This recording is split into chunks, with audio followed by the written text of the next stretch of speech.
welcome back to our study on the Book of Mormon. We've been studying who did write the Book of Mormon. Did it come from God or did it come from man?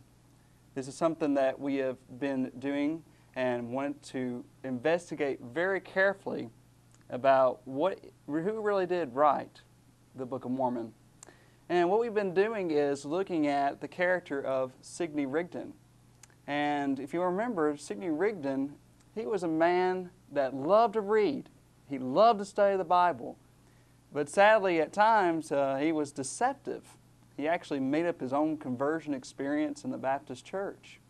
He was a man who loved to devote himself to study of the Bible. He believed he was called of God. He believed that he was a man that was known as a Bible scholar and an orator.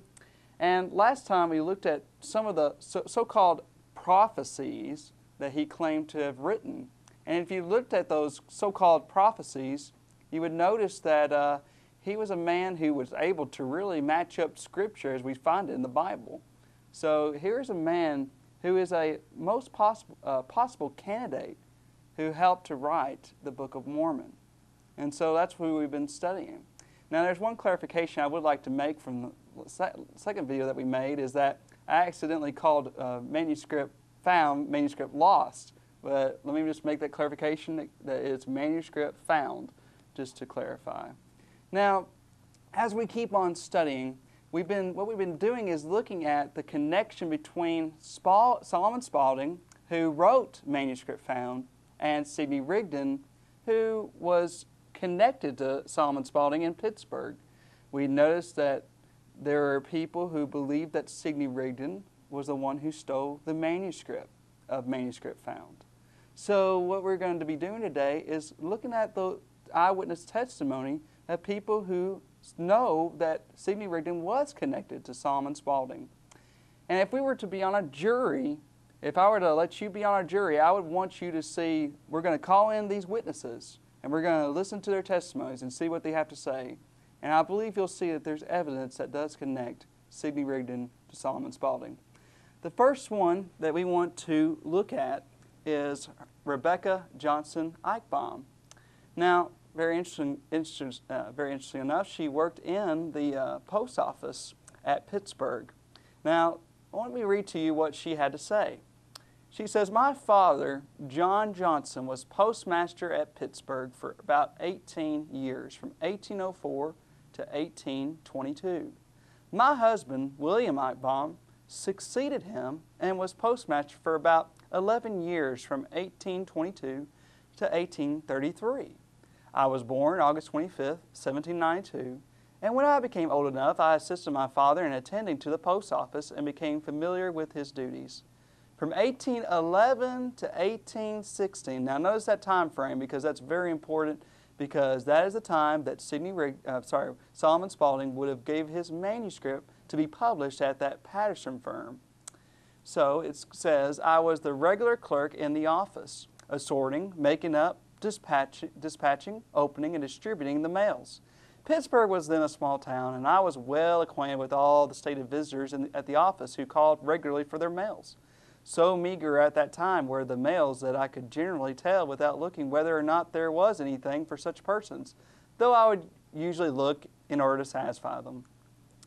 I was married in 1815, and the next year my connection with the office ceased, except during the absence of my husband. I knew and distinctly remember Robert and Joseph Patterson, J. Harrison Lambden, Silas Ingalls. These are the guys who worked at the Patterson firm. And Sidney Rigdon. I remember Reverend Mr. Spaulding, but simply as one who occasionally called to inquire for letters. I remember there was an evident intimacy between Lambden and Rigdon, meaning that there was this really close friendship that they had. They very often came to the office together. I particularly remember that they would thus come during the hour on Sabbath afternoon when the office was required to be open. And I remember feeling sure that Reverend Mr. Patterson knew nothing of this, or he would have put a stop to it. Now, and then she goes on to say, I do not know what position, if any, Rigdon filled in Patterson's store or printing office, but am well assured he was frequently, if not constantly, there for a large part of the time when I was clerk in the post office. I recall Mr. Ingalls saying that Rigdon was always hanging around the printing office. He was connected with the tannery before he became a preacher, though he may have continued the business whilst preaching. Now, this is a very important testimony this lady gives, and she can be backed up with other evidence. In fact, if you were to look in the newspaper of the Commonwealth on July 23rd, 1816, you will see that what they did was in the newspaper, whenever you didn't pick up your mail, they would put your name in there to come get it. Well, evidently you can see on the screen, you'll see that there's a list of names here. But what's really interesting is this one right here, where you can see in these red boxes the name of Solomon Spaulding and Sidney Rigdon. So you can see that they both shared the same post office. And remember, Miss Eichbaum knew of both of them.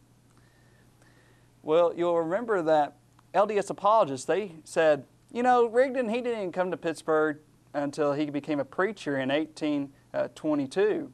But as we can see, you know, from 1811 to 1816, Miss Eichbaum, she served in this post office, and she saw that there was these guys, Rigdon and Spaulding, who came in there to get their mail.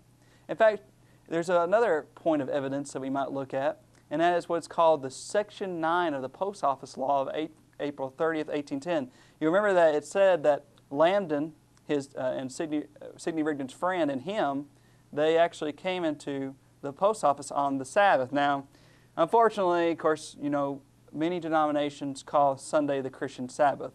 We actually don't find that in the Bible, but this is what they sadly called it. Anyways, let me read this to you, this law.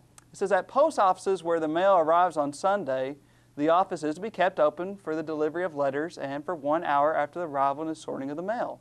But in case that would interfere with the hours of public worship, then the office is to be kept open for 1 hour after the usual time of dissolving the meetings for that purpose. So you can see, Miss Eichbaum remembered a detail about the post office, and that we see that Lambden and Rigdon would come during this time. Well, then we want to back up a little bit, and do we know that Miss Eichbaum, was she correct? Was she the only one that saw Rigdon in the post office? No. In fact, there were other citizens of Pittsburgh who saw this.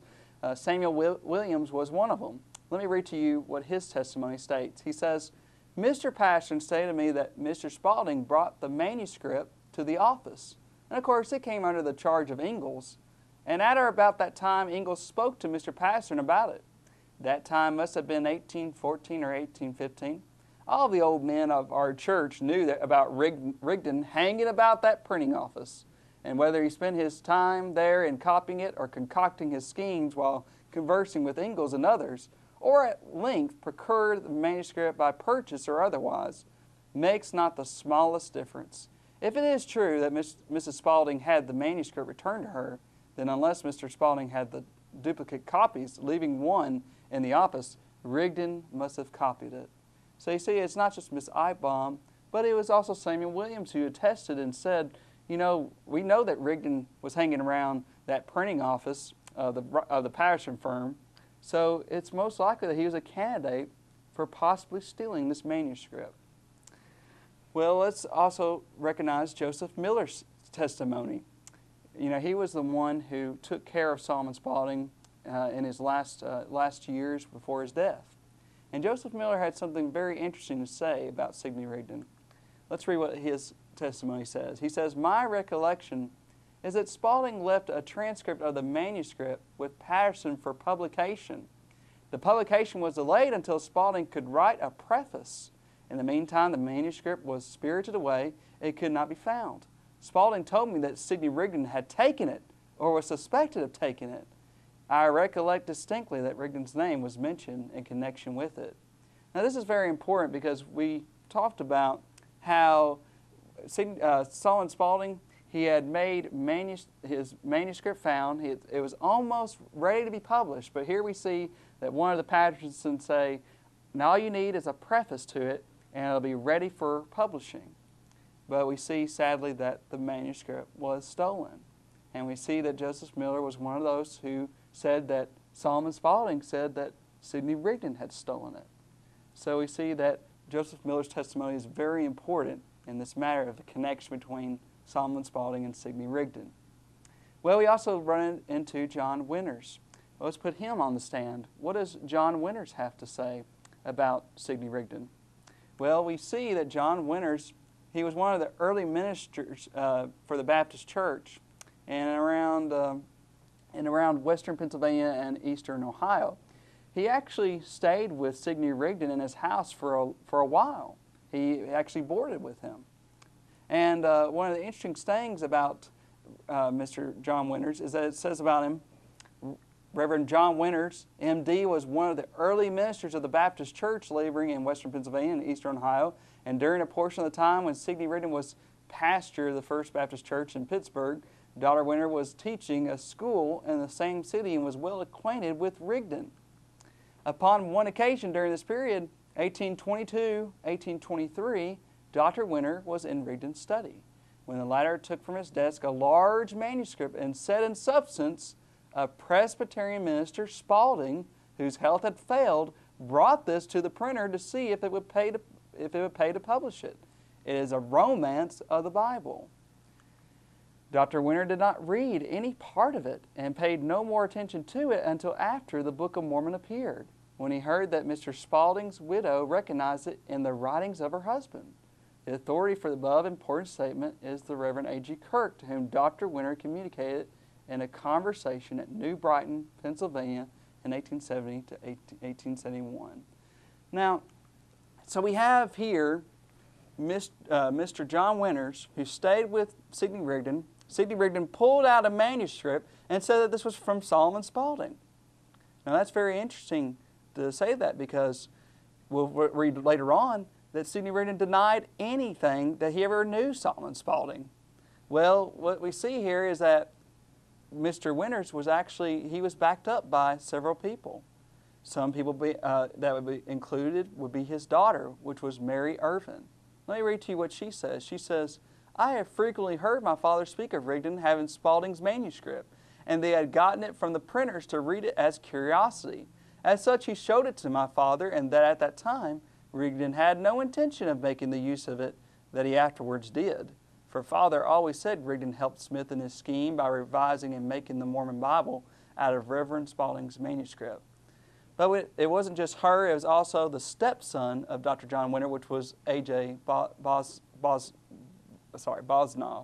So here we have, Rebecca Eichbaum, we have John Winters, we have Joseph Miller, we have other people who were backing up their statements that were connecting Solomon Spalding to Sidney Rigdon. But we want to mention just one more, and that it would be Amarilla Dunlap. Now, she was the niece of Sidney Rigdon's wife, Phoebe Rigdon. This is very interesting what she had to say. She says, when I was quite a child, I visited Mr. Rigdon's family. He married my aunt. They at that time lived in Bainbridge, Ohio. During my visit, Mr. Rigdon went to his bedroom and took from a trunk which he had locked a certain manuscript. He came out into the other room and seated himself by the fireplace and commenced reading it. His wife at that moment came into the room and exclaimed, "What? You're studying that thing again?" or something to that effect. She then added, "I mean to burn that paper." He said, "No, indeed, you will not. This will be a great thing someday." Whenever he was reading this, he was so completely occupied that he seemed entirely unconscious of anything passing around him. Well, is there any way that we can back up Mrs. Dunlap's statement? Yes, there is. We actually have another witness that can bring on the scene who lived in Bainbridge, Ohio, which was named Harvey Baldwin. Listen to what Harvey Baldwin says. He says that over 30 years ago, he heard his father say that he belonged to the Baptist Church in Bainbridge, Portage County, Ohio, when Sidney Rigdon preached there, and that several times when he called to see Rigdon, he found him in a room by himself, and that he each time hurriedly put away books and papers as though he did not wish him to see them. That's very interesting. But we also run into another witness, George Wilbur. He was a local school teacher there near Bainbridge, Ohio, and he actually visited with Sidney Rigdon. Listen to what he has to say. Wilbur's statement, moreover, the work and conduct of Rigdon that winter was corroborated by some of the neighbors in the school district. Rigdon did not preach that winter, but was almost constantly engaged upon a manuscript that he was writing or revising. Wilbur noticed that towards the close of the term, there was much more of it than there was the first time he saw it. So we see here a case where these men say that Sidney Rigdon in Bainbridge, Ohio, was revising a manuscript. Well, we see that they weren't the only witnesses. There's one more that was reported in a newspaper called the New Northwest. Listen very carefully what it says. It says, "We are in receipt of a letter from Mr. O.P. Henry, an Astoria subscriber, who says in reference to an article in the Oregonian of recent date concerning the origin of the Mormon Bible that his mother, who is yet alive, whose name was A. Dempsey, lived in the family of Sidney Rigdon for several years prior to her marriage in 1827. That there was in the family what is now called a writing medium, also several others in adjacent places, and the Mormon Bible was written by 2 or 3 different persons by an automatic power which they believe was inspiration direct from God, the same as produced the original Jewish Bible and Christian New Testament." So what we're seeing here is that in the cabinet, Bainbridge, Ohio, Sidney Rigdon would get out Solomon Spaulding's manuscript and would believe, since he believed himself to be a kind of a prophet, or he also believed himself to be a direct calling from God, getting a direct calling from God, that he believed then that he was actually writing new scriptures. So that's why we see him compiling this book that be known as the Book of Mormon. And he was very, let's just say he was sadly misguided, but he really believed that this is what was occurring. Now, we see from 1812 to 1817, Rigdon worked as an apprentice tanner and lived near Pittsburgh. That's exactly what Mrs. Eichbaum was stating, and others, that he worked as a tanner. Then we see from 1822 to 1825 that he worked as a journeyman tanner in Pittsburgh and became a co-owner of a tannery from 1823 to 1825. Now this is very important because we can see the kind of the point of evidence of how Sidney Rigdon could have stolen this manuscript. One of the men that lived in this Pittsburgh, he writes, Isaac Craig, he says, Rigdon had a small tannery on Penn Street near hand for the manufacture of bookbinders, sheepskins, and supplying these to the office brought him in contact with Ingalls. Now this is very important because remember Silas Ingalls, he worked at that Patterson firm that was going to publish the manuscript of Solomon Spaulding. So anyways, it says, this impression I obtained from John Sanderson, an old-time butcher who sold sheep pelts to Rigdon. Well, we see that the tannery, so it produced these leather bookbinders for the printer named Silas Ingalls. Now, like we just said, he worked for R&J Patterson publishing firm. Silas Ingalls worked there, and his print shop printed and assembled books for them. So, well, as we can see, this was the same bookshop that Solomon Spaulding wanted to publish his manuscript at. Now, just to give you an idea of who worked there at that R&J Patterson firm, we have the Patterson brothers. We have Robert and Joseph Patterson. We also have a man named Harrison Lambden who worked as the clerk there. Remember that Lambden became good friends with Sidney Rigdon.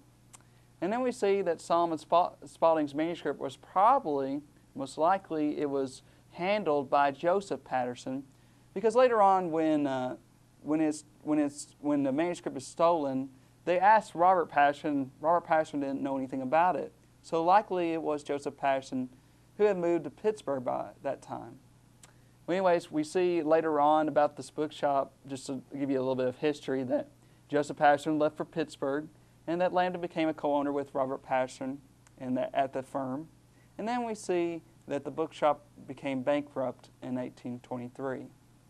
Now, to give you an idea of maybe how Sidney Rigdon may have obtained the manuscript was because of his friendship with Lambden, because Eber Howe says this about Sidney Rigdon. We've been credibly informed that Rigdon was on terms of intimacy with Lambden, being seen frequently in his shop. And so we see a man who was maybe able to say, hey, let me borrow that manuscript and let me take a look at it. Maybe that's how it's possible that he could have gotten this manuscript from that publishing firm.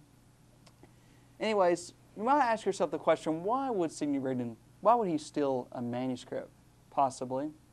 Well, like we've talked about, that he was a very, sadly, misguided individual who believed in having a direct calling from God.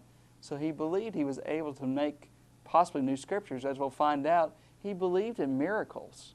So he believed that he could probably have visions and he could write these new scriptures. Well, this is what he actually wrote himself in the third person in the magazine known as Time and Seasons, which was written by LDS, so-called prophets, in which it says this: having received great light on the Scriptures, he felt desirous to receive more from whatever quarter it should come. This was his prevailing characteristic, and if any sentiment was advanced by anyone that was new or tended to throw light on the Scriptures or the dealings of God with the children of men, it was always gladly received and treasured up in his mind. So you see, here is a Rigdon who wants to receive new Scriptures. He wants there to be more than just the Bible. And so maybe that's a possible reason why he had stolen Solomon Spaulding's manuscript, because it had a little bit about Jews who came from Jerusalem and journeyed to America, and that he possibly saw this as an opportunity to make that into new scriptures. So as you can see, we've looked at a lot of witnesses thus far for the connection between Solomon Spaulding to Sidney Rigdon. Now we want to introduce a few more on the stand, and these are very, very important. We probably won't get to them all in this video, so stay tuned for the next video. But we're going to look at a couple of these witnesses called the Connuet witnesses. Now, why are they called that? Well, it's because Solomon Spaulding lived in a town called Connuet, Ohio, and that's where, for the most part, he was actually writing out manuscript found. So it's really interesting that in 1832, we find that there's these LDS missionaries. This is 2 years after the Book of Mormon was published, that they come to this town and they start preaching the Book of Mormon. They actually came to preach the Book of Mormon in a schoolhouse in that area. Well, as people around the town came in and listened to them, there was one man by the Nehemiah King who was a good friend of Solomon Spaulding, who recognized that that was Solomon Spaulding's works, that this must have been manuscript found, and that it had somehow transformed into the Book of Mormon. And it wasn't just him that said it, but also others, which we will begin to talk about, which were friends and relatives of Solomon Spaulding. We see that these were written down in a book called Mormonism Unveiled that was edited by Eber Howe in 1834. Now let me read to you just a few of these, such as Solomon Spaulding's brother, John Spaulding. Listen what he had to say. Solomon Spaulding was born in Ashford, Connecticut in 1761. In the year 1809, he removed to Connuet in Ohio. The year following, I removed to Ohio and found him engaged in building a forge.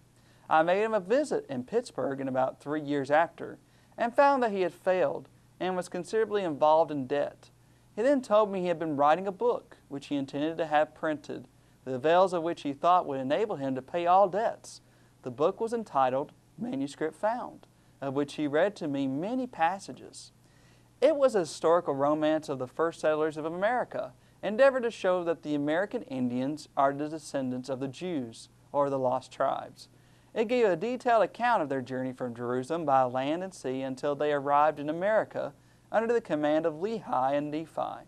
They afterwards had quarrels and contentions and separated into 2 distinct nations, one of which he denominated Nephites, the other Lamanites. Cruel and bloody wars ensued in which great multitudes were slain. They buried their dead in large heaps, which caused the mounds so common in this country. Their arts, sciences, and civilization were all brought into view in order to account for all the curious antiquities found in various parts of North and South America. I have recently read the Book of Mormon, and to my great surprise, I find it nearly the same historical matter, names, etc., as though they were in my brother's writings. I well remember that. He wrote in the old style and commenced almost every sentence with, "and it came to pass," or "now it came to pass," the same as in the Book of Mormon. And according to the best of my recollection and belief, it is the same as my brother Solomon wrote, with the exception of the religious matter. By what means it has fallen into the hands of Joseph Smith, Jr., I am unable to determine. So here we see a man, Solomon Spaulding's brother, who said, you know, I've read through the Book of Mormon, and I remember my brother. He wrote to me. He was reading many passages for me when he was writing this book. And these sound so familiar to me. The names, all of these sound so familiar. And no doubt I find this to actually be my brother's writings. So you can see a man who was a witness who testifies in saying that Solomon Spaulding's manuscript found had become the Book of Mormon. But we have others that we will look at very soon. We're going to be looking at Martha Spaulding. We're going to look at a partner named Henry Lake. But I want to let you know that, as we can see, the Bible teaches us that, beloved, believe not every spirit, 1 John 4 verse 1 says, but test the spirits to see if they are of God, for many false prophets have gone out into the world. You go to Matthew chapter 7, and you see that Jesus said to beware of false prophets who come to you in sheep's clothing, but they are sadly ravenous wolves. There are people who will sadly turn books and try to make them into what is known as a book from God. But friend, when you give really an investigation, a careful and honest investigation to this book, you will see that it did not come from God. It came from man. And we've seen eyewitness testimony of people who said that Sidney Rigdon was the one who stole this manuscript and made it into what is known as the Book of Mormon. So why don't you stay tuned for the next video as we discover more evidence that this book of Solomon Spaulding came into the Book of Mormon.